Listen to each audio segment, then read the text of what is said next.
Hello, how are you doing today? I am excited about this episode. This is going to be a lot of fun. I recently heard a parody song on Instagram and it made me giggle. So I recreated it with a reel and I loved it so much. I thought I've got to talk about this and do a full episode because heaven forbid I can just wrap up something quickly with a few words. So here I am. So the tune is to Santeria by Sublime. If you don't know that song, Google it or you can just watch my reel. So I won't be singing it, but you're welcome to sing along if you'd like to. But I really wanted to read the lyrics to you to this song. I'm thinking I might say some of these words wrong, but just know I'm doing my best. So I still don't use this is the word I was going to say wrong, Pythagorean, and I don't know anyone who does. Well, I'm 33 years old now, and it hasn't come up once. In the real world that we live in, seems like we should have learned more about how to raise our children along with our credit score instead of learning cosine or tangent. We could have benefited from understanding self awareness or how to get a mortgage. Instead of learning imaginary numbers, they haven't got me through much. I'm pretty sure my teacher made them up because they haven't been helping with inflation or emotional intelligence. Yeah, but at least we know the planets. That should really help us when we need to practice critical thinking. When they're changing all the laws and adding more dyes to our food, we'll just fight online and tell our kids to stay in school. Oh my goodness. Don't you love that so much? I loved that when I heard it and I listened to it over and over again because I thought, yes, this is it. And it's so funny. There is a comedian, Nate Bargatze, and it was an old bit he did. I think it was old. And he was talking about how he failed the test in elementary school because he forgot to put Pluto down when he was naming the planets. And he goes, come to find out, Pluto's not even considered a planet anymore. And that's when I quit science. So it was the funniest thing ever because it's so funny because when I was a kid, we were learning that Pluto was a planet, and now we are saying Pluto is not a planet. And so things that we had to be tested on and things we had to know have completely changed. So I just thought like that was just that planet piece, but so many things in there were so good. I loved it so much that I knew I had to do a podcast episode about this song. So maybe you've heard this story before. But there is a story of a woman who would cut the ends off of her roast. So every time she would make a roast, she would cut the ends off. And her husband asked her, why do you always cut the ends off? She said, I don't know. My mom always did. So she calls her mom and said, Mom, why do you cut the ends off your roast? And she goes, I don't know. My mom always did. So I did too. So she ends up calling her grandma and says, Grandma, why do you always cut the ends off your roast? And the grandma says, Well, I didn't have a pot big enough to fit my roast in. So that was the only way to get it to fit was to cut the ends off, right? Sometimes we have been doing something for so long that we don't ask why we are doing it in the first place. She was just cutting off the ends of her roast because mom did it, and mom did it because grandma did it, and grandma had a reason, but they didn't need to keep doing it, right? So with education, we are just doing something for so long because we stopped to question it. Why do we need to know these things? What is the point of this, right? We have quit asking those questions and we've just simply kept cutting the ends off without ever asking why. So, why are we teaching kids to diagram sentences? I actually don't know. So, I Googled it, and Google says you have to analyze the sentence and understand what it really means to be able to figure out what modifies what and which words go together as phrases and clauses. From an editing standpoint, diagramming helps us to figure out usage issues. So, someone who has decided that in order to fully understand and analyze a sentence, you need to be able to diagram it. Well, who wants to really understand and analyze sentences? I know my husband likes to because he speaks a lot of languages and he has a linguistics degree. So he thinks it's really important. It helps him with foreign languages, helps him to better understand things. An editor, they said, probably needs to be able to understand the sentences of what goes where so that they can understand how to make a sentence sound better, right? Maybe a writer needs to know. It's interesting. I actually saw a writer post one time that they've written 20 something books and they could not diagram a sentence. So maybe it would help, but it sounds like maybe it doesn't, right? So somewhere down the line, somebody had an idea that Everybody needs to learn how to diagram sentences because it's going to really help people who want to be an editor. And they decided that everybody should learn that skill. The only problem is not everybody wants to be an editor. And so we are spending all this time teaching things to kids that they don't care about, that they don't want to know about, and that they will never, ever use. So, should we spend the time teaching our children those things? Maybe, maybe not. Guess what? I don't have the right answer for you because that is what you get to decide for your homeschool. You have taken on this amazing role of being over your children's education, and you get to decide and question things and say, this is what we are going to do in our home. We're not going to bother with these things. That's the beauty of homeschooling. I learned how to diagram sentences when I taught my children how to diagram sentences. And so far, none of them have used them in their life, and things are going well for them. My point with this podcast is not to tell you what subjects you should make sure to include in your homeschool or what subjects to exclude. And to be honest, I will teach my kids the basics of diagramming a sentence. And if they like it, then they'll know and they can keep going with it. But if they don't like it, then we can just end there. And I do that with a lot of subjects that I introduce something. And if they really love it, they go hog wild with it. And it just gets them really excited. And if they hate it and it just is not fun, then we know that that subject is not for them. So my point is not to tell you what subjects you should make sure you should have and what to include in your homeschool or what to exclude. But I want you to start questioning what different people tell you or schools are telling you you should know, you should teach these subjects, right? And I want to empower you to decide what you want your children to know. This can go off what you're interested in, what your spouse is interested in, what your kids are interested in. This can go off a prompting, a feeling like our family really needs to know this, right? I really like studying vocabulary. I think it is so fun to add into our school.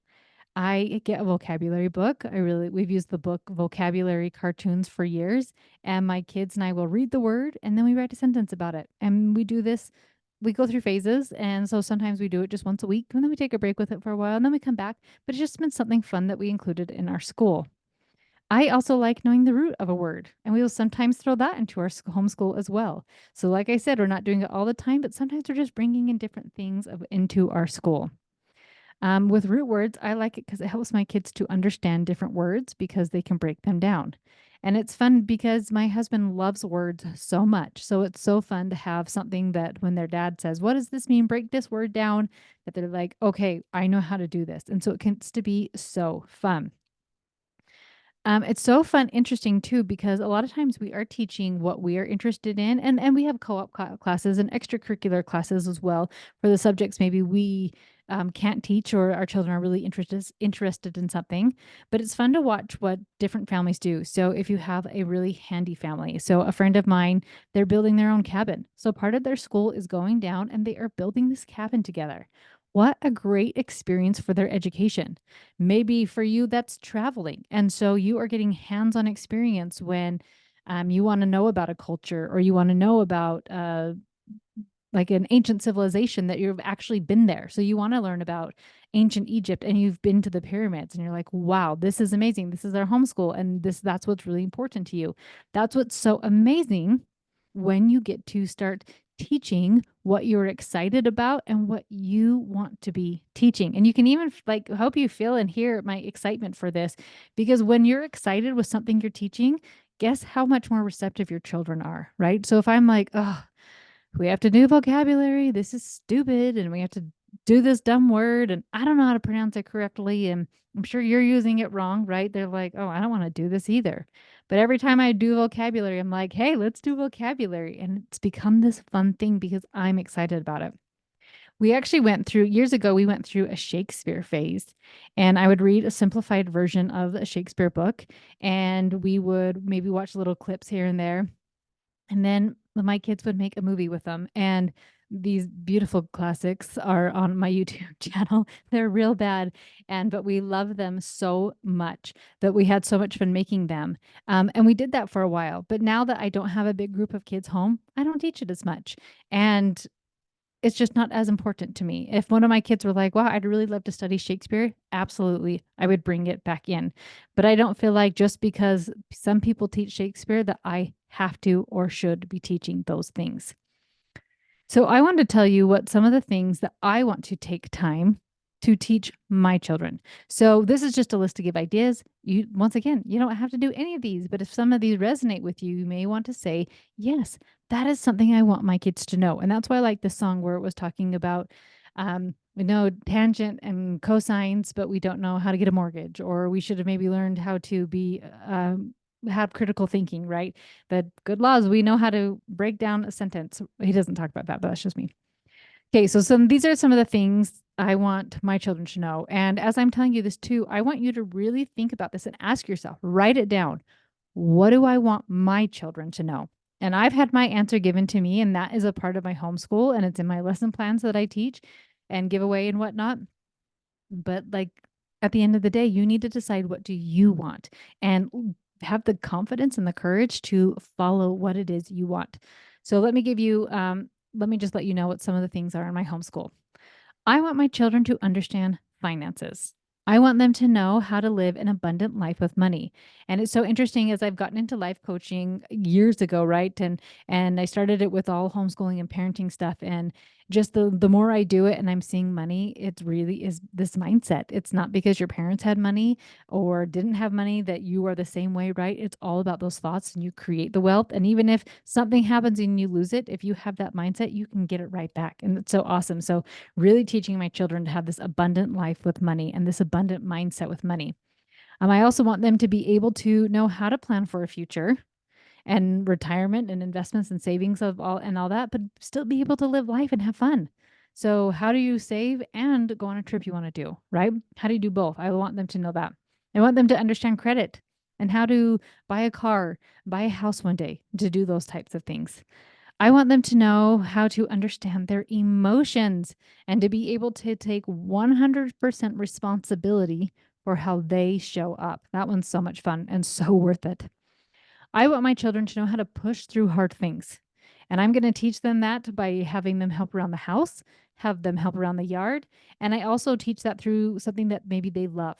When whatever, if it's a sport, if it's music, if it's theater, something that they love, I'm going to teach them through that as well to push through when it's really hard. I want my children to know how to take care of their bodies and their health, to be able to cook, to be able to know how to be healthy and what that looks like for them so that they can live a full life. I want my children to know how to serve and how to interact with the world, how to be a loving, good human. I want my children to know how to have a relationship with their Savior and have a testimony of the scriptures. Guess what? I also want my children to know how to read, how to write, and how to do basic math. Now, your list doesn't have to match mine. And also, if this sounds overwhelming to you, the reason it's not overwhelming is because this is just our life. That there is a dedicated time to the reading and the writing, but there's also dedicated time to doing chores and finances and hard work and all of those types of things and serving as a family. It has just totally become our family culture that we are just doing these things and checking in, and then we read books about it as part of school, and just really helping my kids to learn like um this is life, and to be lifelong learners, and it's so stinking fun. You may not care about everything I have on my list. Maybe if you're like, I really don't care about finances, it's just not my jam. Guess what? It doesn't have to be part of your school, and that is what is so awesome. But guess what? You may care about advanced math, where I definitely did not have that on my list. And so have that in your school. When you are excited about something, it's way more fun to teach it to your kids. It's so fun. In my last area where we lived, I had a guy, they went to regular school, and he was talking about they love math. Their family really, really loved math. And he was asking me years ago if he created a math video series, if I could talk to homeschoolers about it. I don't know if he ever did it because he never got back to me. But he and his kids were doing it together because they loved math so much. And I thought, how fun. In that house, if they were homeschooling, there would have been so much emphasis on math, and they would have loved it.